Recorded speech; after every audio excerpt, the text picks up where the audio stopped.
Hey guys, it's Camille Dexter here. I'm a full-time wedding and boudoir photographer out of Green Bay, Wisconsin. And today I'm going to show you what is in my gear bag for wedding and portrait sessions. I know a lot of you have come to me and asked, Camille, what's in your gear bag? And here is my chance to show you. I do shoot on Nikon, specifically a Nikon mirrorless, but all of the lenses I have can apply to Canon, Sony, and any other brand you're working with. It's just strictly what I use. I also only shoot in prime lenses. I feel that the sharpness is better in a prime lens and I can control the f-stop. So here is my #1 camera body for shooting weddings and portrait sessions and boudoir. I just got this. It's my pride and joy. This is my Nikon Z5. I just got this about 3 weeks ago. Before that, I was shooting on what is now my backup body, which is a Nikon D750. The reason I went with the Z5 over the Z6 or 7 is because the Z5 actually has a dual card slot. The reason that's important, especially for wedding photographers, is that when I'm shooting a wedding, the camera is writing to both cards. So in case of corruption on the first card, I have the second with all the same images as the first.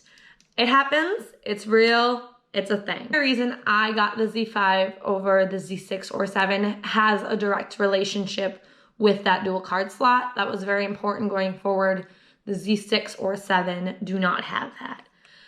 Another reason I went mirrorless instead of staying with DSLR, which would be the 750 body, is because mirrorless operate quicker, they respond quicker, the image quality is much higher, it's newer technology, and a fun fact is that instead of previewing the photos on the back of the screen, you can actually preview them in the Finder window. This is my workhorse for wedding days. This is now the camera body that I use specifically. Prior to that, I was using this D750. I believe the Mark 3 or 4 would be similar to this 750. Both of these are full frame. Full frame means that I could blow up a photo and put it on a billboard and it does not crop my lenses. When I say crop my lenses, anything in the D500 series or the lower series will actually take something such as the 85mm lens and double it because of the crop sensor in it. Lens that primarily stays on my body on wedding days is actually my 35mm. This applies to both the mirrorless and what was my prior camera body, the 750.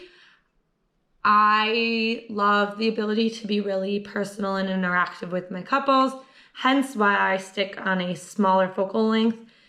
It also is the sharpest of my lenses I have, so I always actually rarely change off the 35mm on my camera body.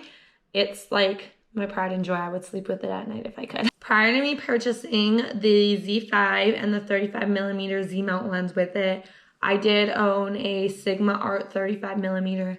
Love this lens, super clear, super fast, definitely worth the money for me. I was shooting on Tamron lenses, what are pretty equivalent to a Nikon or a Canon lens, just the cost is a little less. I finally went ahead and pulled the trigger on the Sigma Art 35mm lens, and I was very, very, very happy with it. The reason I no longer use it for this camera body is because I do have the 35mm Z mount. But again, these were my two lenses that I would shoot portraits, weddings, everything with, including ring shots. Ring shots on wedding days are very hard to get in clear, but these two lenses are phenomenal at getting super crystal clear lens shots. Another of my workhorse lenses is my 85mm. This I only use when I have the space to do it. So because of the focal length being so tight and close to couples, I need to have the room to back up and have the space to work with the lens while still getting pulled back images. With that being said, the bokeh on here is ridiculous. It makes a super creamy background, which makes for very dreamy images. If you see my images and you think, Camille, how are you getting the creamy background? 85mm might be the answer, or a low f-stop on the 35. The 50mm was another one I was so proud to get. It was my first prime lens. It's amazing to start on. I personally, now knowing what I know, would actually start on a 35mm, but the Nifty 50 is a perfect spot and a perfect prime lens to really break into investing in glass. Wedding photographers. This is an absolute mess. This is an external flash they mount on the top of your camera bodies. They help light up reception halls, outdoor ceremonies, anything that might be a little dark instead of cranking your ISO.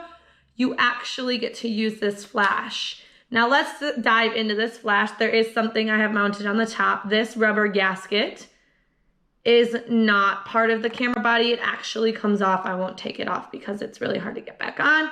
And it's called the Magmod series. This actually allows the flash to be less harsh when shooting at subjects.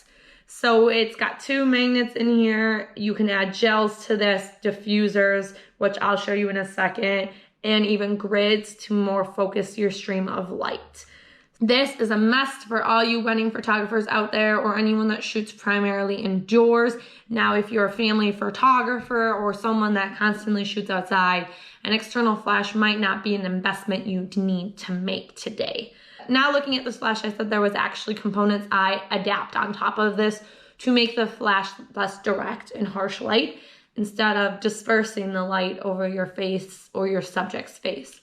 If you see any of my nighttime wedding photos, reception hall photos, you'll notice that the lighting is very even on the couple instead of a direct flash, which would be what you would get on the top of your older camera bodies that have a pop-up flash. Nowadays, they're not making the full frames with a pop-up flash, but rather the expansion of having this. I adapt to this, a grid. This is my Magmod. This is an absolute must for wedding photographers. I will emphasize that again. This setup, these pieces from here to here, are an absolute must. Now, I am by no means a flash expert.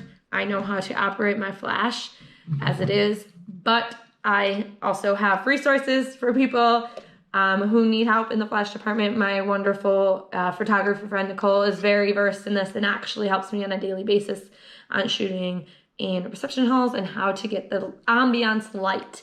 So this and this are an absolute, again, must with this whole setup to get well lit reception photos.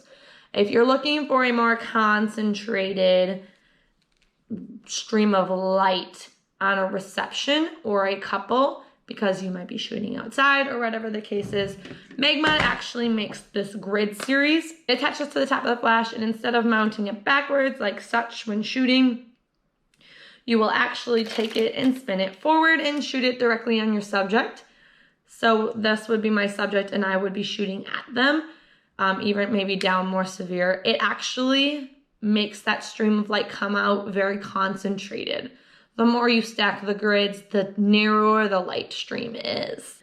Because I purchased a mirrorless camera body and I only have one Z mount lens, I actually need to get the adapter so that I could continue to use my other prime lenses that are an F mount or a mount for a DSLR camera.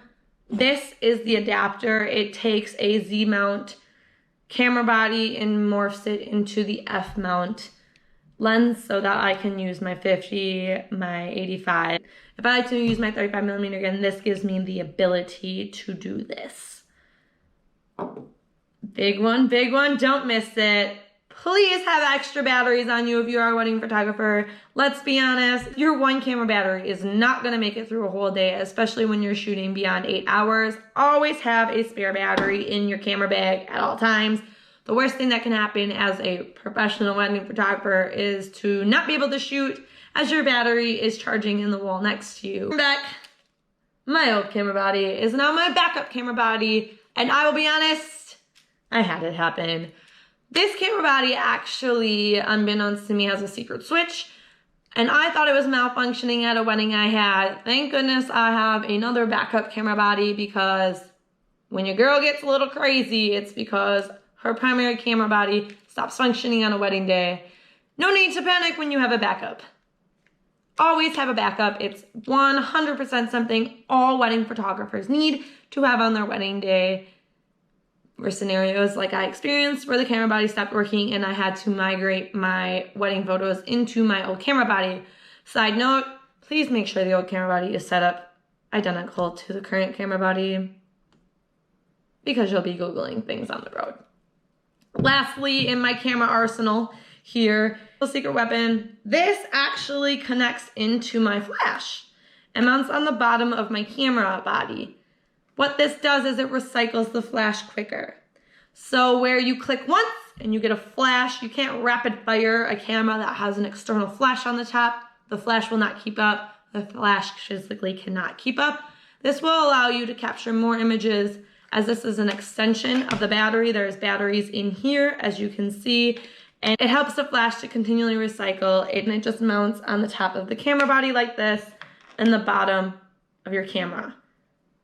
So this is all of the gear I have on a wedding day, portrait sessions. I shoot with just the lenses and the camera body. I still bring a backup camera body because you never know when life's gonna get you, and an extra camera battery in case something happens, your battery juice goes boom, whatever the case is. Another thing I have to remind you, especially for wedding photographers, this is again so important to get camera bodies that have the dual slots in them to write to both cards.